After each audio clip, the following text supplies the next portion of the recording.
നെന്മാറ ഇരട്ടക്കൊലപാതകത്തിൽ പ്രതി ചെന്താമരയ്ക്കെതിരെ മൊഴി നൽകിയവർ മൊഴി മാറ്റി. 4 പേരാണ് നേരത്തെ നൽകിയ മൊഴി മാറ്റിയത്. ചെന്താമരയെ പേടിച്ചാണ് മൊഴി മാറ്റിയതെന്ന് അന്വേഷണ സംഘം പറഞ്ഞു.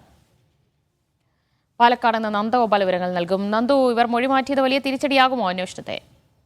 നിലവിൽ അത്തരത്തിലൊരു തിരിച്ചടി ഉണ്ടാകാനുള്ള സാധ്യതയില്ല എന്നതാണ് മനസ്സിലാക്കുന്നത്. അതായത് നേരത്തെ പോലീസ് ഇതുമായി ബന്ധപ്പെട്ട് ചിലരുടെ മൊഴി രേഖപ്പെടുത്തിയിട്ടുണ്ടായിരുന്നു. ഇവരെ വീണ്ടും വിളിച്ചു വരുത്തിയപ്പോഴാണ്, അതായത് കുറ്റപത്രം ഇപ്പോൾ തയ്യാറാക്കുന്ന നടപടിയിലാണ് പോലീസ് ഉള്ളത്. അപ്പോൾ ഈ കുറ്റപത്രം തയ്യാറാക്കുന്നതിന് വേണ്ടി ഈ ആളുകളെ വിളിച്ചു വരുത്തിയപ്പോഴാണ് ഇവർ ഈ മൊഴി മാറ്റി പറഞ്ഞത്. ഇതിന് പ്രധാനമായും ഇവർ ചൂണ്ടിക്കാട്ടുന്ന ഒരു കാര്യം ചെന്താമരയെ ഇപ്പോഴും ഭയമാണ് എന്നുള്ളതാണ്. ചെന്താമര ഭീഷണിപ്പെടുത്തുന്നത് കണ്ടെന്നും കൊലപാതകം നടത്തിയ ശേഷം കടന്നു കളഞ്ഞു എന്നും ഒക്കെ നേരത്തെ മൊഴി നൽകിയവരാണ് ഇത്തരത്തിൽ മൊഴി മാറ്റിയിട്ടുള്ളത്. അപ്പോൾ അവിടെ ഇപ്പോഴും ചെന്താമരയെ ഭയന്നാണ് ആളുകൾ ഇത്തരത്തിലൊരു മൊഴിമാറ്റം നടത്തിയതെന്ന് മനസ്സിലാക്കുന്നു. പക്ഷേ പോലീസ് ഇപ്പോൾ 8 പേരുടെ രഹസ്യമൊഴി രേഖപ്പെടുത്താനുള്ള നടപടി സ്വീകരിച്ചിട്ടുണ്ട്. ഇത്തരത്തിൽ രഹസ്യമൊഴി രേഖപ്പെടുത്തി കഴിഞ്ഞാൽ പിന്നീട് അത് മാറ്റാൻ സാധിക്കില്ല എന്നുള്ളതാണ്.